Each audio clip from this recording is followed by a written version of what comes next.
গতকাল কলকাতাতে সাংবাদিক বন্ধুদের উপরে যে ধরনের আক্রমণ হয়েছে এই বিষয়ে সবাইকে জানানো প্রয়োজন বলে আমার মনে হয়েছে। কারণ আমি নিজেও কাল এসএসকেএম হসপিটালে লেট ইভিনিং 8টার পরে প্রায় 8:30 হবে আমি আক্রান্ত এবং আহত সাংবাদিকদের সঙ্গে ব্যক্তিগতভাবে মিট করেছি। আপনারা জানেন যে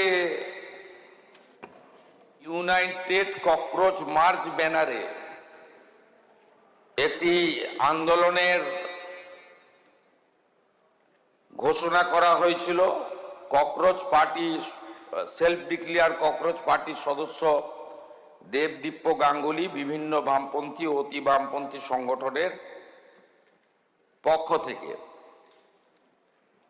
আমাদের পুলিশকে নির্দেশ দেওয়া ছিল যে গণতান্ত্রিক দেশ, যে কেউ তার গণতান্ত্রিক মত এবং তার অধিকার তারা প্রতিষ্ঠিত করতে পারে, কিন্তু আইন শৃঙ্খলার অবনতি না ঘটিয়ে শান্তিপূর্ণভাবে। পুলিশের পক্ষ থেকে নজরদারি রাখা হয়েছিল, ব্যবস্থাও রাখা হয়েছিল। সরকারের পক্ষ থেকে স্পষ্ট নির্দেশ ছিল কোন রকম বল প্রয়োগ বা পুলিশের দিক থেকে কিছু করা যাবে না যতক্ষণ না পর্যন্ত সমবেত আন্দোলনকারী বা মিছিলকারীরা নিয়ন্ত্রণের বাইরে না চলে যায়। আপনারা সোশ্যাল মিডিয়াতে দেখবেন এই যে সেলফ ডিক্লেয়ার ককরোচ পার্টি তারা বলেছে যে বামফ্রন্টের কিছু ছাত্র সংগঠন, ছাত্র ছিল বলে আমার জানা নেই কারণ ওদের কোনো কলেজ ইউনিভার্সিটিতে অস্তিত্ব নেই,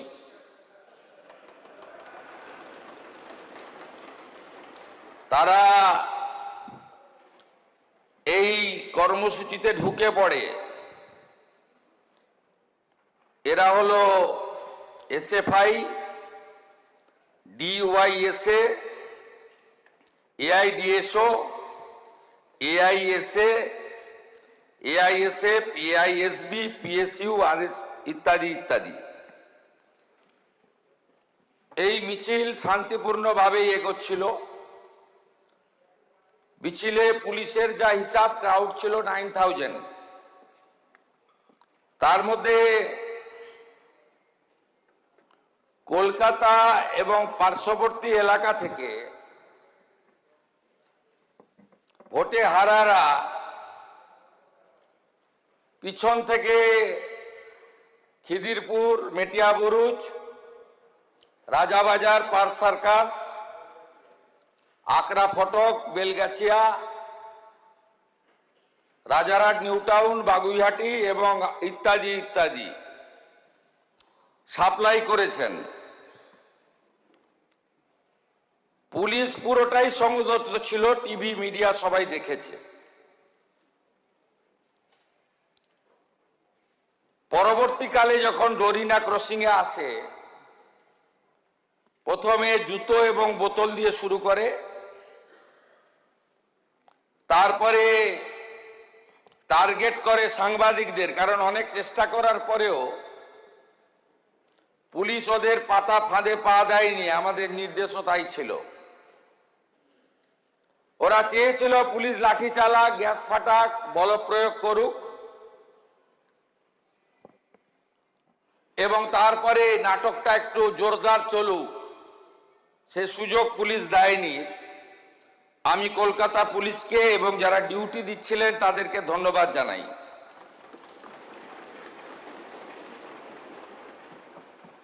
অল্প বিস্তর আহত হয়ে মেডিকেল নেননি, চলে গেছেন এমন সাংবাদিক অনেক বন্ধু থাকতে পারেন। 6 জন সাংবাদিক বন্ধু যারা গুরুতর জখম হয়েছেন, রক্তপাত হয়েছে, তারা সরকারি হসপিটালে চিকিৎসা নিয়েছেন। দীপঙ্কর দাশগুপ্ত, মাখন পাত্র, সুমন মহাপাত্র, রিক পুরকায়স্থ, শিলাদিত্য কর, কৃষ্ণেন্দু মজুমদার। ইতিমধ্যে সাংবাদিক বন্ধুদের কাছ থেকে আমরা লিখিত অভিযোগ পেয়েছি। মোট 6টি মামলা রুজু করা হয়েছে এবং এই মামলাগুলিতে এই বিধানসভা থেকে পাস হওয়া গুন্ডা দমন আইন যুক্ত করা হয়েছে।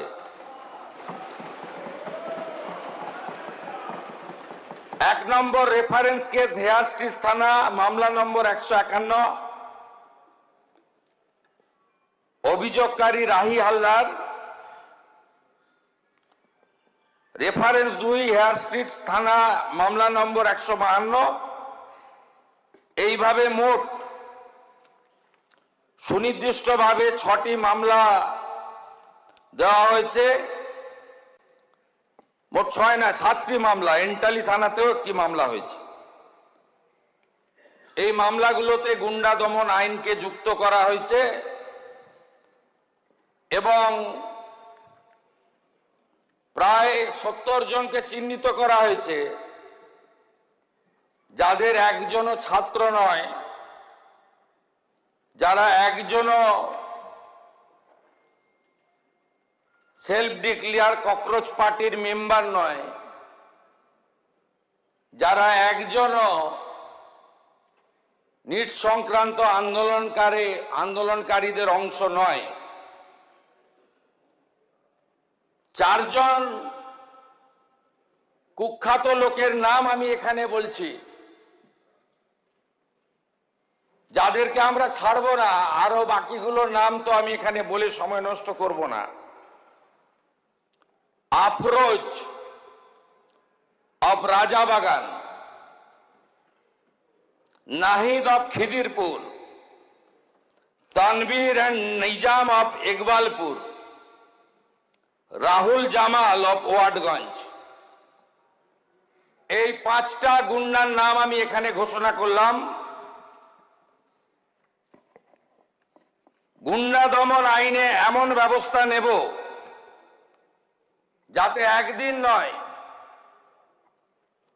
এই গুন্ডাদের 3 পুরুষ মনে রাখে। এই জন্যই গুন্ডা দমন আইন এনেছিলাম, এই জন্যই গুন্ডা দমন আইন রাজ্যপাল মহোদয় পাস করেছে। এর প্রয়োজনীয়তাটা কতটা ছিল বাংলার মানুষ দেখেছে। আমি সমগ্র বিধানসভার পক্ষ থেকে সাংবাদিক বন্ধুদের উপরে শারীরিক আক্রমণের নিন্দা করছি। আমি আশা করব বিধানসভা আমার সঙ্গে একমত হবেন। আমাদের শাসক বেঞ্চের চিফ হুইপ অমলান ভাদুড়ি, তিনি আমাকে একটু আগেই বলছিলেন যে লাঞ্চের ঘোষণা হলে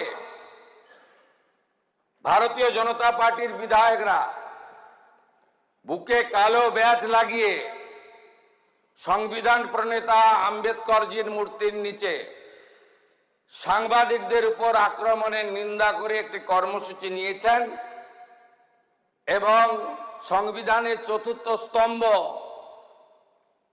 মিডিয়ার কর্মীদের প্রতি সলিডারিটি জানানোর জন্য একটি ছোট্ট প্রয়াস নিয়েছেন। আমি তাকেও স্বাগত এবং ধন্যবাদ জানাচ্ছি। মহোদয়, আপনার অনুমতি নিয়ে